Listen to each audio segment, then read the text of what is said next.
So Mick, we're a week out, or less than a week out now from Switzerland, and your game head is on. It is, yeah. I've just been here with Joe Dunn, the analyst, having a look at Switzerland. Just trying to get my head around, background actually, because I've seen them before, but refresh my memory on what they do and how we can get at them. First bits really, before we come in on Sunday. They didn't play that many games yet in the qualifiers because of their Nations League commitments in the summer. It's a big week for them as well, isn't it, with the two fixtures they have coming up now? Absolutely. I think coming here, they're a very good side. They've been, one of the top teams in Europe for a long time, I think. Pretty solid, competing in major competitions. And the bits I've watched of them, they're very impressive. But I don't think they'll be rubbing their hands with glee thinking they're coming here and it's going to be an easy game, having seen the way we've played over the last 4 games. So I'm looking forward to it. It'll be a good game. One of the great games in the past, of course, was Holland in 2001 in the old Lansdowne Road, and you've made the point all along that you want the fans to get behind the team. This is a big, big game, this game. It is, and I think, from hearing what the expected crowd is, it would appear that the fans are behind us. In fact, I know they are, in terms of the goodwill and support that I've received personally and for the team since coming in. With the games that we've had at Lansdowne, certainly the crowd was at it and behind us. I think they were a bit disappointed that we didn't score loads of goals against Gibraltar, but they stayed with us and they gave us great support. I think this is a game people want to come and watch. In terms of the squad, there are players now finally getting game time who had been a little bit of a worry for you up to that, but I'm looking at the likes of Jeff Hendrick and Glenn Whelan. These are guys who, we said when you were announcing the provisional squad, they're tried and tested, aren't they? Tried and tested and trusted, that's what it is, and I'm so glad they got game time, because I know people look at others that might not be in the squad because they've had no game time, but they've not been injured. That's the other thing. Some players have been injured long term, just coming back, being bit part players in their teams for over the last couple of years. That's the difference. The lads you just mentioned, Jeff Hendricks, played all the games for me. Conor Hourhan played all the games last year. Glenn Whelan played all the games.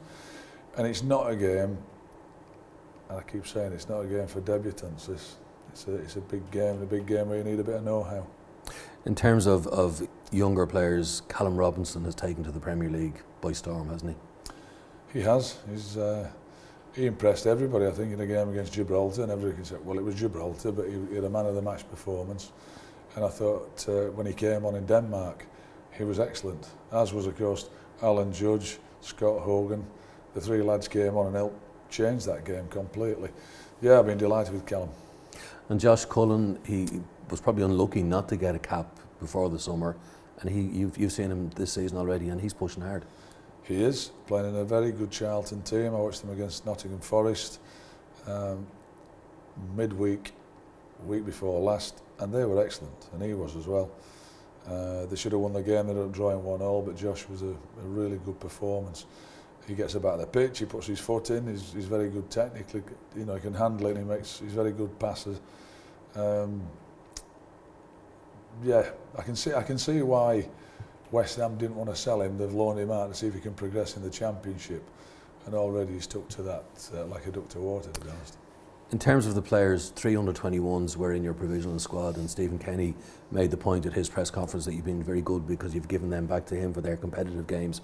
Unfortunately, Michael Obafemi is out. But Troy Parrott, Nathan Collins, Adam Ida, a lot of excitement about that team for the future.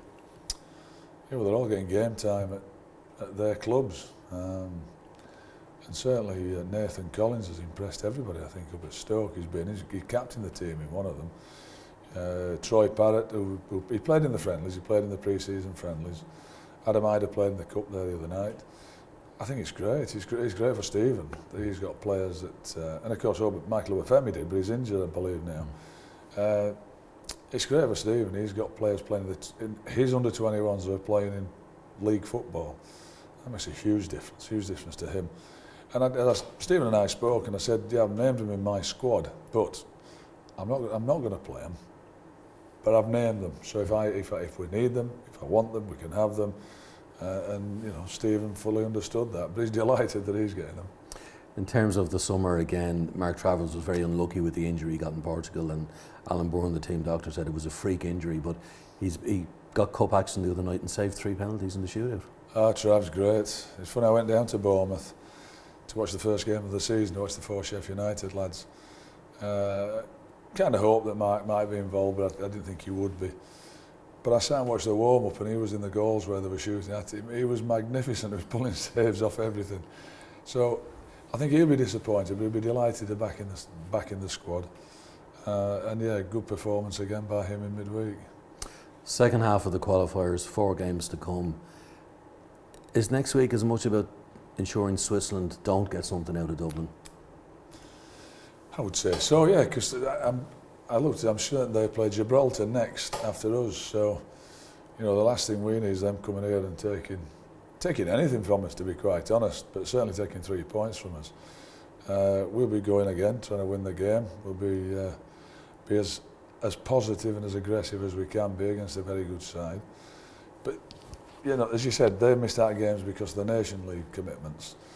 They'll be getting their game headed as well. They'll be wanting to finish in the top 2, where I'm sure think they believe they should be. I've just been looking now with Jer. I looked at 2 different games. I looked at the game against Denmark, and Denmark sat off them and let them have the ball, and I thought Switzerland were brilliant in that first half when they went 3-0 up. Interestingly enough, Denmark got after them and ended up being 3-3. England in the Nations League pressed them. I mean, England have got a good side as well. But 2 different games and 2 different setups and 2 different approaches, and you know, I'll get my head around my approach, but I think I know what's going to happen already. 2 things to look forward to for the weekend. You're going to go to the Bohemians, visit the Tala tonight against Shamrock Rovers for the derby, and Jack Byrne. I want to watch Jack play. I've been told I saw his 2 goals from one of the games. Waterford. That's it, Waterford, yeah. Magnificent goals. And I think in one of my last interviews on here, I said, unless he plays further forward and he's setting goals up and scoring goals, he's not going to play for me, playing in between the 2 centre-backs. And I was told he's playing a lot further forward, so I'm coming to have a look at him, because in games that we've got when they're tight, he has got that type, Alan Judge type of ability that, you know, find a little bit of space. He's got the happy knack of doing it. If he's doing it in the final third and he can find a pass and find a shot, score a goal, as Judgy did with his free kick, he got a free kick that we scored off, he can be a real threat. So I want to see him play there. I hope he does tonight. And then looking forward to the players coming into the Castleknock Hotel on Sunday afternoon, Sunday evening, and getting back to work. Yeah, I get a real buzz from that. And I know they're looking forward to coming in. You know, I don't know who's going to be coming in, because we've got Friday games, Saturday games, Sunday games actually, so we might lose 1 or 2, who knows. But as I've said to all the staff and everybody else, it's the one that comes in that counts. It's not the ones that aren't here. And the ones that come in all want to play, and we'll get down to it, and we'll take Switzerland on.